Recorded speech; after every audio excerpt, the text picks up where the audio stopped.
Hello everyone, welcome to अवलोकन IAS.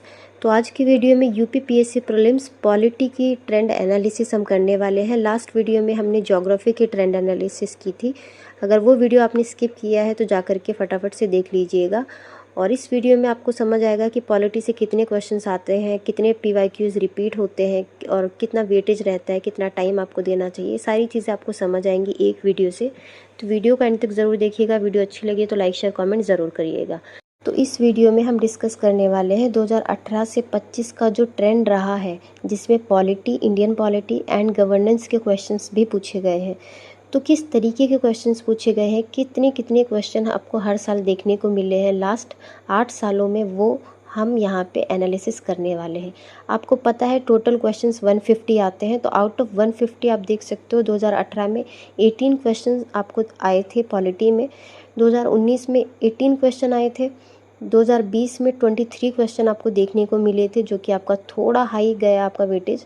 2021 में 25 question आए हैं, 22 में फिर 15 आए हैं, 23 में 17 क्वेश्चन आए हैं, 24 में 23 एंड 2025 दैट इज़ आपका लास्ट ईयर आपको 23 क्वेश्चन आए थे, मतलब 23 क्वेश्चन आपसे पूछे गए थे। तो अगर आप एवरेज देखोगे पिछले 8 सालों का 18 से 25 तक का, तो आप देख सकते हो 20 का एवरेज रहा है। मतलब हर साल पॉलिटी से मिनिमम आपके 20 क्वेश्चन फिक्स होते हैं, जो कि आपसे पूछे ही पूछे जाते हैं। ठीक है, तो आप इस सब्जेक्ट को इग्नोर नहीं कर सकते हो। 20 क्वेश्चन आना मतलब आप समझ सकते हो कि प्रीलिम्स में 20 क्वेश्चन आना मतलब कितना अच्छा वेटेज है और कितना अच्छा आपको स्कोर ये सब्जेक्ट, अकेला सब्जेक्ट दे सकता है। अगर आपको प्रीलिम्स क्लियर करना है, क्रैक करना है आपके पहले अटेम्प्ट में ही, तो आपको पॉलिटी को बहुत सीरियसली लेना पड़ेगा। ठीक है, अब नेक्स्ट अगर मैं बात करूं तो पॉलिटी में भी किस टॉपिक पे ज़्यादा क्वेश्चन आए हैं, कौन सा टॉपिक ज़्यादा इम्पॉर्टेंट है, किसको ज़्यादा टाइम देना चाहिए और किसको इग्नोर करना चाहिए, वो आप इस टेबल से आपको बहुत अच्छे से समझ आएगा। तो आप देख सकते हो यहाँ पे कॉन्स्टिट्यूशनल प्रोविजंस एंड फीचर्स की अगर मैं बात करूँ तो 2018 में 5 क्वेश्चन इस टॉपिक से आए थे, 19 में 6, फिर 7, फिर 6, फिर 22 में आपके 6 क्वेश्चन, 23 में 7 7 7 7, फिर यहाँ पे लास्ट ईयर भी आपके 7 क्वेश्चन आए थे। ठीक है, टोटल अगर आप देखोगे पिछले 18 टू 25 ईयर्स का, तो यहाँ पे आपके 51 क्वेश्चन आ चुके हैं। वेटेज आप देख सकते हो 18.3 का इस अकेले टॉपिक का वेटेज है। ठीक है, फंडामेंटल राइट्स का भी, डीपीएसपी एंड फंडामेंटल ड्यूटीज, ये जो आपके 4 ऊपर वाले टॉपिक आपको दिख रहे हैं, ये बहुत इंपॉर्टेंट है और इनसे क्वेश्चन पूछे ही पूछे जाते हैं और ये डायरेक्ट क्वेश्चन इससे आते हैं। ठीक है, फंडामेंटल राइट के बहुत इंपॉर्टेंट क्वेश्चन आते हैं। आप देख सकते हो 35 क्वेश्चन इसमें टोटल पूछे जा चुके हैं 18 से 25 तक। ठीक है, डीपीएसपी से 26 क्वेश्चन आ चुके हैं। फंडामेंटल ड्यूटीज़ की अगर बात करूँ तो 9 क्वेश्चन इससे भी आ चुके हैं। ठीक है, यूनियन एग्जीक्यूटिव एंड आपके स्टेट एग्जीक्यूटिव, क्योंकि ये यूपी पीएससी प्रीलिम्स है तो इस पर आपका ज़्यादा फोकस रहता है। पार्लियामेंट एंड आपका ये स्टेट वाला जो सब्जेक्ट है, इस पर आपका ज़्यादा फोकस रहता है। ठीक है, बाकी आप देख ही सकते हो, पर इसका ये मतलब नहीं है कि आप बाकी टॉपिक्स को इग्नोर कर दो। बाकी टॉपिक्स को आपको क्वेश्चन के अकॉर्डिंग, जो आपका पैटर्न रहा है, जो ट्रेंड हम देख रहे हैं, इसके अकॉर्डिंग आपको टाइम को शिफ्ट करना है। ठीक है, टाइम को आपको मैनेज करना है। क्लियर। अब आप देख सकते हो एमरजेंसी प्रोविजंस के यहाँ पे लास्ट ईयर 2025 के अगर मैं देखूँ तो एक क्वेश्चन था। टोटल यहाँ पे 5 क्वेश्चन पूछे जा चुके हैं। तो इमरजेंसी इतना इम्पॉर्टेंट नहीं है, बट यहाँ पे 1-2 क्वेश्चन आपसे आ जाते हैं। ठीक है, तो इन नीचे जैसे आप टॉपिक्स को देख सकते हो, इन टॉपिक को ज़्यादा आपको प्रायोरिटाइज नहीं करना है। ऊपर वाले जिनका ज़्यादा वेटेज है उनको आपको बहुत अच्छे से ध्यान में रखना है। ठीक है, जैसे जुडिशरी, यहाँ पे कॉन्स्टिट्यूशनल बॉडीज़ के क्वेश्चन आते हैं, लोकल बॉडीज़, पंचायत, आप देख सकते हो। तो इस टॉपिक से आपके ज़्यादा क्वेश्चन नहीं आए हैं। आप देख सकते हो पिछले 8 सालों में 9 क्वेश्चन मुश्किल से आए हैं, मतलब एक क्वेश्चन आया है। तो इस तरीके से आपको इस टॉपिक को थोड़ा कम टाइम देना है, या फिर आप इस टॉपिक को इग्नोर भी कर सकते हो। ठीक है, ट्रेंड के अकॉर्डिंग अगर आप जाओगे तो आप इस तरीके से अपना टाइम को मैनेज कर सकते हो। क्लियर है इतना? चलिए, अब नेक्स्ट अगर हम बात करें इलेक्शन एंड कमीशन वाले टॉपिक पे। ठीक है, इससे भी आप देखो पिछले 8 सालों में 1 2 2 2 इस तरीके से क्वेश्चन आए हैं। तो आप इस टॉपिक को भी कम टाइम दे सकते हो या फिर इग्नोर कर सकते हो। ठीक है, स्टेट लेजिस्लेचर से आप देख सकते हो 23 क्वेश्चन आए हैं, जुडिशरी के 31 क्वेश्चन आए हैं। इस तरीके से जिनसे ज़्यादा क्वेश्चन आपके आए हैं उन टॉपिक पर आपको ज़्यादा टाइम देना है। ठीक है, ज़्यादा अच्छे से उसको पढ़ना है, बार बार रिवाइज़ करना है। क्लियर है? तो ये हमने देख लिया है पिछले 2018 से 2025 तक का आपका जो क्वेश्चन वाइज एनालिसिस थी आपके टॉपिक वाइज, वो हमने यहाँ पे देख ली। अब बात करते हैं क्वेश्चंस किस तरीके से आ रहे हैं पॉलिटी में। PYQs पे चलते हैं, किस तरीके के क्वेश्चन आपके आ चुके हैं और किस तरीके के आ सकते हैं 2026 में। ठीक है, तो यहाँ पे 2020 में आप देखोगे क्रोनोलॉजी पे क्वेश्चन आए हैं। और एक चीज़ ज़रूर याद रखिएगा, बहुत इम्पॉर्टेंट है, कि क्रोनोलॉजी आपकी पॉलिटी में भी पूछी जाती है एंड क्रोनोलॉजी आपकी हिस्ट्री में भी पूछी जाती है।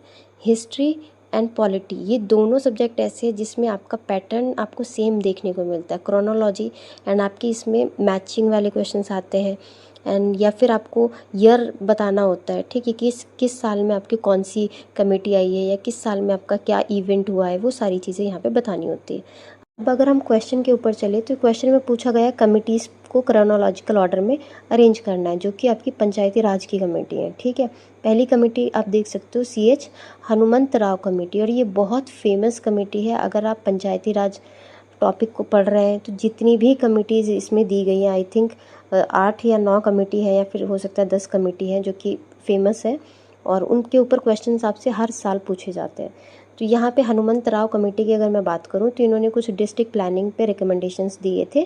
ठीक है, तो ये उसके ऊपर है ये कमेटी। एंड यहाँ पे GVK राव कमेटी भी आपकी इम्पॉर्टेंट है। ठीक है, तो GVK राव कमेटी ने कुछ rural development and poverty reduction के ऊपर रिकमेंडेशंस दिया था। नेक्स्ट कमेटी है आपकी थर्ड ऑप्शन में अशोक मेहता कमेटी। ठीक है, तो अशोक मेहता कमेटी बहुत इंपॉर्टेंट है। एक आपकी बलवंत राय कमेटी भी है, वो दोनों इंपॉर्टेंट है। ठीक है, अशोक मेहता राय कमेटी ने 2 टीयर के लिए रिकमेंडेशन दिया था। ठीक है, इन्होंने न्याय पंचायत के लिए भी रिकमेंडेशन दिया था and SC ST seat reservation के लिए भी इन्होंने रिकमेंडेशन दिया था। तो ये क्वेश्चन बार बार पूछा जाता है कि अशोक मेहता कमेटी में क्या क्या रिकमेंडेशंस दिए थे, किस साल में हुआ था, तो ये सारी चीज़ें पूछी जाती हैं। तो इस क्वेश्चन में आप देख सकते हो क्रोनोलॉजी यहाँ पे अरेंज करनी है। LM सिंघवी कमेटी भी बहुत इंपॉर्टेंट है क्योंकि इसने 3 टीयर के लिए रिकमेंडेशन दिया था एंड इन्होंने बात की थी आपकी कॉन्स्टिट्यूशनल रिकग्निशन के लिए भी। ठीक है, तो इस क्वेश्चन में क्रोनोलॉजी आप देख सकते हो, आपकी जो हनुमंत राय कमेटी थी वो आपकी 1984 में थी, और सबसे लास्ट की जो आपकी कमेटी रही है वो रही है आपकी LM सिंघवी कमेटी। तो अगर आपको ये भी पता है ना तो भी आप इसके लिए अरेंज कर सकते हो। जैसे लास्ट आपको 3 ऑप्शन में लास्ट में आपको 4 देखने को मिल जाएगा, तो भी आप एक ऑप्शन को तो उड़ा सकते हो। ठीक है, एलिमिनेट कर सकते हो। अशोक मेहता कमेटी सबसे पहली कमेटी नहीं थी, इसके पहले आपकी बलवंत राय आई थी, फिर आपकी अशोक मेहता आई थी। तो अशोक मेहता का आप देख सकते हो 1977, फिर 1984, तो इसका राइट आंसर आपका B है। ठीक है, इस तरीके से आप एलिमिनेशन टेक्निक भी यूज़ करके ऑप्शन को कर सकते हो। ठीक है, और वैसे ये सारी टेक्निक्स आपको किस तरीके से करनी है, कैसे एलिमिनेट करना है, कैसे क्वेश्चन को सॉल्व करना है, आपको कोर्स में सिखाई जाएंगी। ठीक है, तो कोर्स में आपको ज्वाइन कर लेना है। अगर आपने अभी तक कोर्स नहीं ज्वाइन किया है उसकी डिटेल्स मैं वीडियो के एंड में आपको दूंगी। ठीक है, अब आप देख सकते हो 2023 का क्वेश्चन है, एग्जैक्ट आपका रिपीट हुआ है।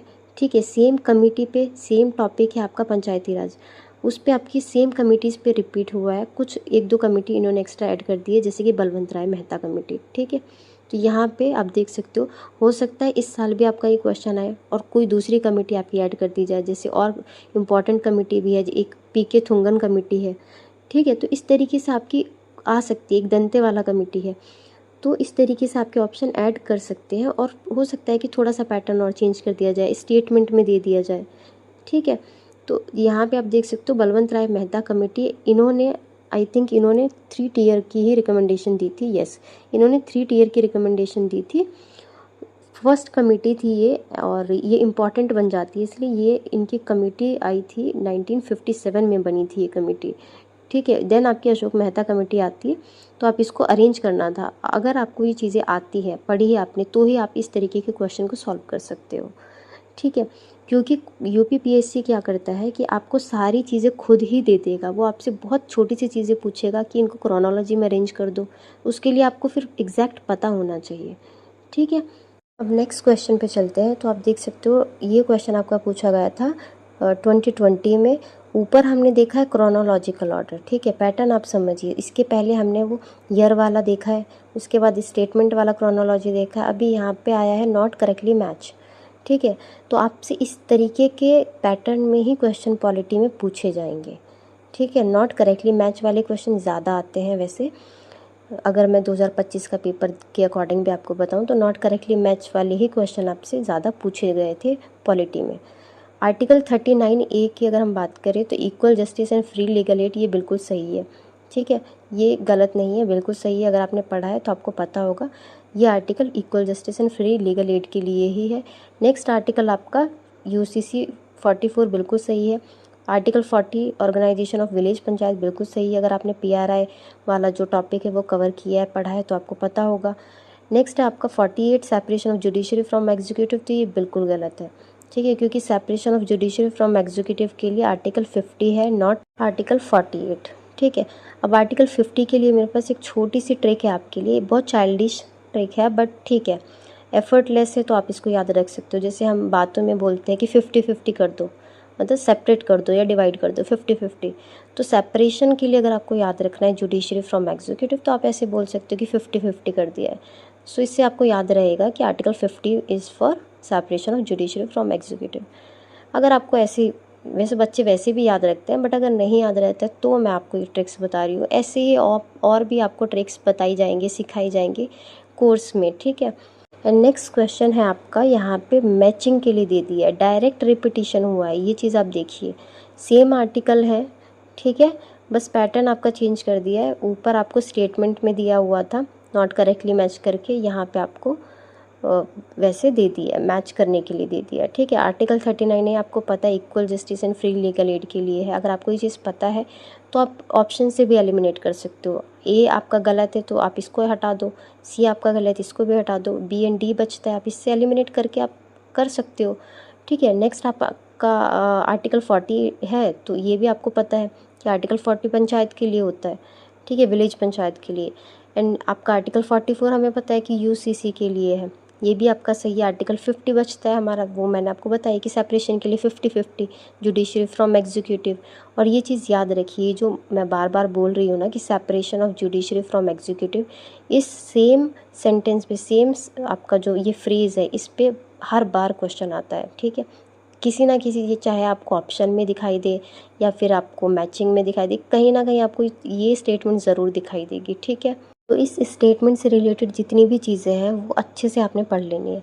अब यहाँ पे आप देख पाओगे कि आपके जो क्वेश्चन 4 हैं, ठीक है, 2020 वाला क्वेश्चन 4 आपका सेम मैचिंग फॉर्मेट में आया है 2022 में।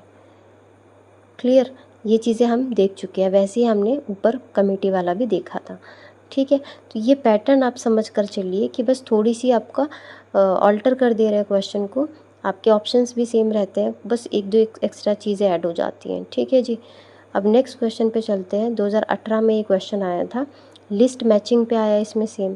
तो पहला ऑप्शन आप देख सकते हो, controller and auditor general of India, जिसको हम कैग बोलते हैं, और इसको watch dog of public purse भी बोला जाता है। ठीक है, it is the most important institution under the constitution, ऐसा डॉक्टर बाबा साहिब ने बोला था, डॉक्टर भीमराव अम्बेडकर जी ने बोला था। ठीक है, आप देख सकते हो इसका जो आर्टिकल है आर्टिकल 148 है। ठीक है, ये चीज़ आपको पता होनी चाहिए। फाइनेंस कमीशन का आर्टिकल 280 है, ये भी बिल्कुल सही है। एंड आपका UPSC का पता होना चाहिए कि आर्टिकल 315 है, 315। ठीक है, अगर आपको ये चीज़ें भी पता है ना तो भी आप ऑप्शन में से एलिमिनेट कर सकते हो, 2-3 ऑप्शन तो आराम से हटा सकते हो। ठीक है, एंड आपका बचता है ट्रिब्यूनल्स वाला, तो वो है आपका आर्टिकल 323A। तो A is the right answer. इस तरीके से आपने फॉर्मेट फॉलो करना है। ठीक है, यहाँ पे भी आपको लिस्ट में देखने को मिला है मैचिंग के लिए, ऊपर भी हमने देखा मैचिंग के लिए। मैंने शुरू में भी बोला था कि मैचिंग वाले ज़्यादा क्वेश्चंस आते हैं। ठीक है, क्लियर है। अब हम नेक्स्ट क्वेश्चन पे चलते हैं ज़रा। तो यहाँ पे आप देखोगे 2021 में आया है, फिर से सेम पैटर्न आपका रिपीट हुआ है, not correctly match, not correctly match पे आया है। ऑप्शन में आप देखो, ऊपर भी हमने वैसे ही देखा था, ठीक है, नॉट करेक्टली मैच, फिर हमने मैचिंग का देखा, यहाँ पे भी सेम है, नॉट करेक्टली मैच। तो इसमें सेम ऑप्शन है जो अभी हमने ऊपर देखे हैं। यहाँ पे आप देख सकते हो पब्लिक सर्विस कमीशन, आर्टिकल 315 बिल्कुल सही है। नेक्स्ट आपका है attorney general of India, that is आपका आर्टिकल 76, ये भी बिल्कुल सही है। इसको हम highest law officer of India भी बोलते हैं। ठीक है, यहाँ पे आप देख सकते हो लीगल इलेक्शन कमीशन 324, ये भी बिल्कुल सही है। Advocate general of state article 148, ये गलत है, 148 इज़ फॉर कैग। ठीक है, controller and auditor general. Advocate general of state के लिए 165 है। ठीक है, इस तरीके से आपने ये फॉर्मेट देखा। ठीक है, यहाँ पे एक आपका ऑप्शन चेंज हो गया, ऊपर भी आपका एक ऑप्शन चेंज था, पैटर्न आपका सेम रहा। ठीक है, मैचिंग वाला एंड नॉट करेक्ट मैचिंग वाला। नेक्स्ट क्वेश्चन पे अगर हम चले तो 2022 में आया था थर्ड शेड्यूल। अब यहाँ पे शेड्यूल पे भी बहुत क्वेश्चन आते हैं, ये चीज़ याद रखिएगा। जितने भी शेड्यूल हैं सारे शेड्यूल रट डालिए, पढ़ डालिए। ठीक है, third schedule of Indian constitution. तो आपको पता है कि थर्ड शेड्यूल इंडिया की जो कॉन्स्टिट्यूशन है उसमें ओथ एंड अफर्मेशन की बात की गई है। Allocation of seats in Rajya Sabha fourth schedule में आपका है। ठीक है, थर्ड शेड्यूल में नहीं आता है, फोर्थ शेड्यूल में है आपका। And administration of scheduled areas की जब बात आती है तो ये आपका फिफ्थ शेड्यूल में है। एंड लैंग्वेज आपका 8th शेड्यूल में आता है। ठीक है, ये जितने भी शेड्यूल्स हैं ये आपको पढ़ लेने हैं अच्छे से। अब 2024 में आपका सेम क्वेश्चन रिपीट हुआ है, यहाँ पे आप देख लीजिए। एंड ऊपर आप देखिए, ऊपर थर्ड शेड्यूल के बारे में हमने पढ़ा है। ठीक है, ऑप्शन से ही अब नेक्स्ट क्वेश्चन आपको 2024 में 2 साल बाद आया, ऑप्शन से ही आपका क्वेश्चन बन गया है। तो आप इससे ये चीज़ समझ सकते हो कि PYQs आपके रिपीट हो रहे हैं किसी न किसी फॉर्म में। ठीक है, फॉर्म आपकी चेंज होती जा रही है, ऑप्शंस कुछ ऐड हो जा रहे हैं, बाकी आपका क्वेश्चन सेम रहता है। ठीक है, अब 2022 में आप देखोगे स्टेटमेंट बेस्ड क्वेश्चन आया है। Consider the following statements regarding the public account committee. अब ये जो आपकी कमेटी है ये बहुत इंपॉर्टेंट कमेटी है। ठीक है, और ये कमेटी, इस कमेटी से जितने भी क्वेश्चन बन सकते हैं, जिस तरीके से बन सकते हैं, सब आपने अच्छे से पढ़ लेने हैं, PYQs स्पेशली। अब ऑप्शंस की तरफ अगर हम चले तो आप देख सकते हो it consist of not more than 25 members. तो ये गलत है, 22 मेंबर्स होते हैं, 15 लोकसभा के होते हैं और 7 आपके राज्यसभा के मेंबर्स होते हैं। ठीक है, ये चीज़ आपको पता होनी चाहिए थी। ठीक है, जब भी आप PAC पढ़े तो इसके मेंबर ज़रूर याद रखिए, इस पे क्वेश्चंस आपके बनते हैं। ठीक है, नेक्स्ट ऑप्शन आप देख सकते हो it examines the appropriation accounts of the government of India.